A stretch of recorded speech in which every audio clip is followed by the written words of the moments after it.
Hi, my name is Nathan, and today we're going to do a comic book review of Spawn's Universe, issue number 1, brought to you by RatedComics. Now let's get to it. First, I gotta say this is a whole lot of book that we're presented with here, so that means a whole lot of value to go with it as well. 2 weeks ago, we start off with Cagliostro sitting at this bridge with this cat looking away, and then off screen we hear Jericho saying, "Why'd you run, Cog? You knew there was no place to hide.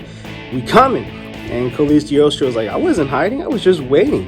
And they're like, "Whatever you're doing, you've been too problematic." And turns out these guys were sent by Omega Spawn when the destruction of that island came about. Whenever he sends a cause out, these guys are here to fulfill it. No matter what the cost is, no matter dead or alive, it's going to be fulfilled. Then we see this part right here where, Cagliostro mocks him and says, "Hey, I see you're still carrying around the scar that I gave you. Don't flatter yourself. I have to walk amongst the humans anyway. Now, if you're smart, you step away from the cat." Cog's like, "I won't." And the cat's like, "Meow." And his brother's like, boom, shoots the cat in the head. And he tells him, like, "Look, it's been suspicious that whatever this cat is the reason why is why you're staying alive." Now he digs into the cat and takes out this little capsule, this green capsule pill here. And he's like, and just crushes it. Throws him over the bridge and tells the crew to get the plane ready and take him to the island. Omega said Cog has some answers that he needs. Meanwhile, we see Spawn doing his thing with the people here, but this is 2 weeks later, and it's showing here that even though Omega Spawn isn't the only one looking for answers, so is Spawn as well. All the dead zone portals, they locked everything down, and it was Spawn's fault. So no demons or angels can enter our planet, and no demons or angels can exit our planet. It also means that these demons and angels have already been trapped on Earth with no way out, so they're hiding just disguised as humans, and Spawn is intending on flushing them out. And there's this really cool scene where Spawn is dangling these 3 guys on the top of the building, talking about, "Why were you guys going after this woman?" And I kind of think Spawn's mission is overtaking his purpose and causing him to lose vision. Because the dialogue here, the guys are just saying, "Look, we just wanted her papers. We just wanted her purse. We didn't want anything with her." And Spawn's like, "Don't lie to me. Your breed always moves with purpose." So he drops him over the cliff saying, "I believe him." And they just splat, and he tells the girl, and he sees that she's genuinely in fear. So she's definitely not one of the angels or demons. And Spawn just tells her, "Hey, if you value your life, leave town." Later on at the sanctuary, Spawn and Mark are having a conversation here about all the dead points, and Mark tells him, "I did a deep dive on the corporation where, and he's rescanning of all the energy hits that has been tracking the last few weeks, keeping him leading and finding out where all the hides are hiding." And Spawn's like, "Oh, with all this radiation, all this dings and points and natural disasters or earthquakes, that means Omega Spawn didn't die." Mark says yes and no. His energy marker faded off long ago, but something else is out there radiating like a nuclear plant from that island. And Spawn's like, "Well, simple. I need to go back and see what it is." Why? Last time, and that's in issue number 318, which you can check out in the card above, you barely survived last time, and you lost almost all your strength. But Spawn knows better, so he's taking Cygor with him. Revives Cygor. Meanwhile, halfway around the world, we see an angel talking with his assistant, so to speak, and saying that we knew that Spawn would eventually figure out how to put a tear in this in this world, and what's happening none of us saw coming. But now with an empty throne in hell waiting to be taken, so this guy tells him, "With all due respect, you're not like the others." And he's like, "I'm not worried about me. It's the soldiers I'm concerned about. But let's move forward. Cagliostro, I heard they captured him."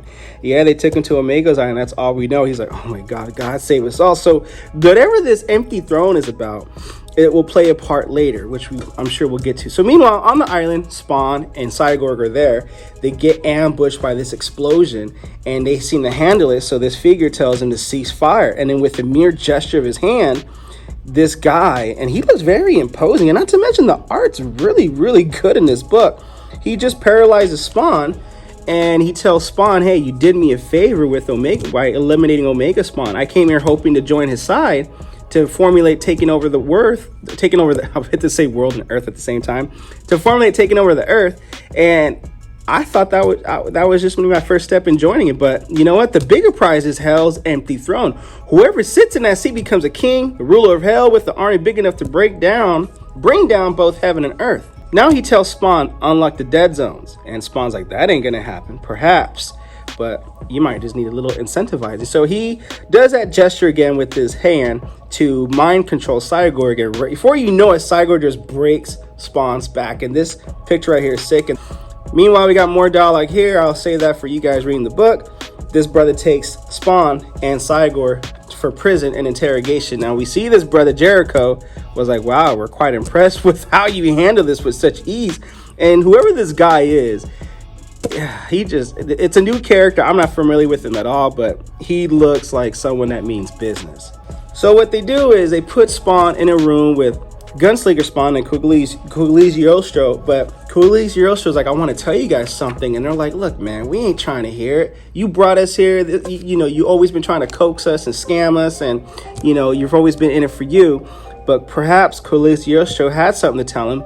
But in this weird turn of events, he acts crazy and deranged and rants and screams, and they let him loose. But while he gets let loose, he takes a bullet off of Gunslinger Spawn's body.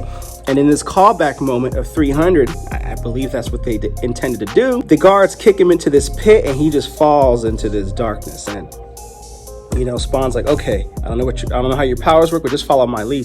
Your lead? I'm here because of you in these dead zones, so you keep your plans to yourself. And in this cosmic force of electric currents explodes from within the shackles, he eventually makes his escape, and so does Spawn with his symbiote.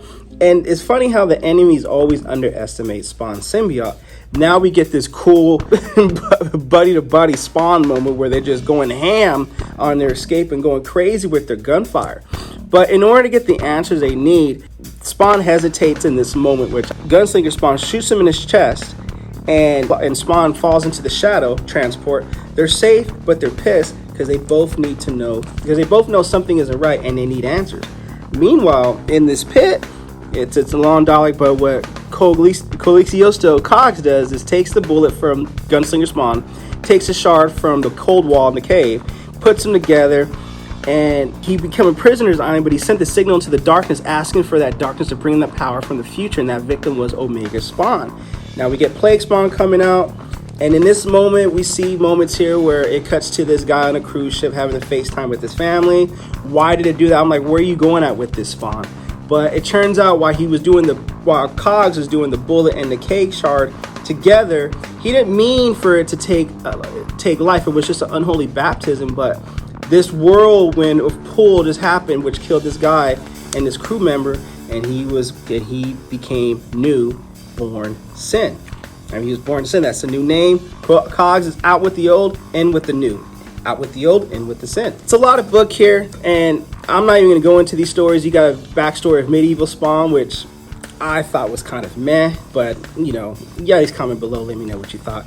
We get a backstory of She Spawn, which I thought it was touching, with, you know, how she has to say goodbye to her daughter, but she has to play off like it's her aunt, like hiding and protecting and shielding the fact. I thought that was touching. Now this is the most badass story. Gunslinger Spawn. It's just a brother who's been dead and killed, his face skinned alive, and he makes up, and these wolves are like, hey, we know this brother's out for revenge, and shit's about to happen. I dug the book. I don't have much backstory with Spawn, but I think what TODD McFARLANE does pretty good in this book is it kind of touches on things, and also it helped that I did read Spawn number 318, and I think that's required reading for the most part, but I think you could catch along or at least have fun with this book if you're just jumping into Spawn with this book only. That's just my personal opinion from some dude on the internet. But with that being said, Spawn's Universe, issue number 1. If you read the comic, comment below, let me know what your thoughts are. If you haven't read the comic, go ahead and get your copy from RatedComics.com. And if you like the content we're throwing up, not to mention more comic book related content, you know what to do. And also give us a follow on TikTok as well. Thanks again for watching. Until next time.